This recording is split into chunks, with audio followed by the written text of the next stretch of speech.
Hello everyone, Andy Schwab here with your Northern Ag TV.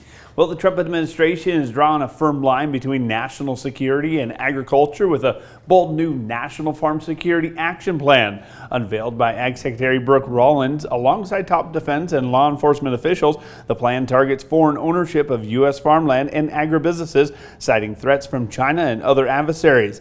The 7-point plan includes banning farmland purchases from hostile nations, canceling foreign research deals, and increasing cybersecurity and port inspections. Rollins also announced she's joining the Committee on the Foreign Investment in the U.S. and to scrutinize agriculture-related transactions. The National Cattlemen's Beef Association praised the plan, calling it a win for family farms and ranches, with NCBA President Buck Worbine saying it sends a strong message: farm security is national security. The USDA also plans a clawback land that is purchased by foreign entities like Smithfield Foods and Syngenta. And if you got the Livestock Marketing Association's World Livestock Auctioneer Competition wrap up on YouTube over the weekend, you probably heard about the news of the leadership changes at LMA. Forrest Mannigan will take over as CEO at the start of the year, succeeding Mark Mackey, who is retiring after 22 years. Mannigan, formerly LMA's West Region Executive Officer, will be replaced by Montana native Devin Mernon, who's been well known for his time with Western Livestock Journal. Also stepping down is Chelsea Good, who wrapped up 12 years at LMA's VP of Government Affairs and Legal. Good said it's been an honor to advocate for the livestock industry and hinted she'll continue working with LMA as a client in her new role. No official word has been released yet, though, on her replacement.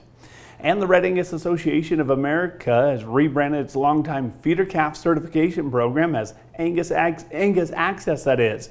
More than a new name, though, the move marks a bold step forward in age, source, and genetic verification through EID technology. The program supports Red Angus Association's recognition in Angus-branded beef programs and fits evolving retail trends with case-ready, traceable products. Starting next year, only 840 EID tags will be issued for the program, with optional visible tags still available.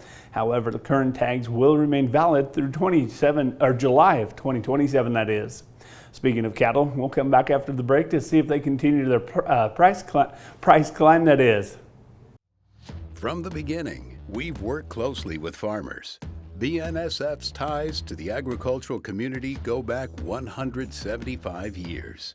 Together, we've innovated to make the U.S. agriculture supply chain one of the most efficient and productive in the world. Our strong relationship powers BNSF still today and helps us move the nation like no one else can. At BNSF, we move the nation for you.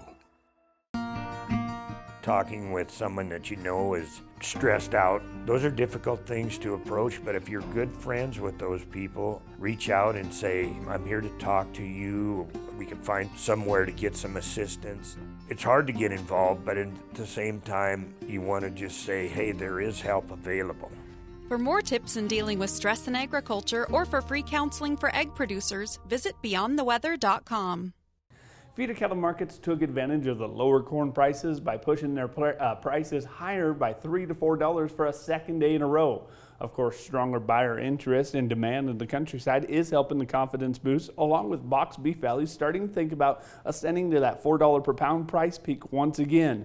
In addition, feedlots saw some limited supply purchases by packers last week, and they know they can confidently ask for at least steady money again this week.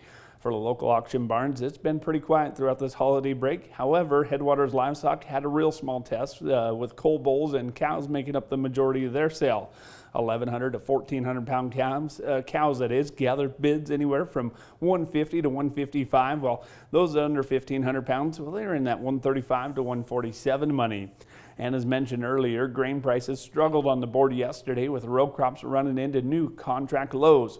Wheat futures also saw their own struggles, with winter wheat harvest increasing 16% since last week, with over half of the nation's winter wheat now off of the field. Spring wheat futures also saw price losses on Tuesday, despite conditions dropping slightly for a third straight week, and Montana spring wheat only being 2% good to excellent. For the corn futures, they were hit with price dips thanks to the conditions report being the best start in early July since 2018.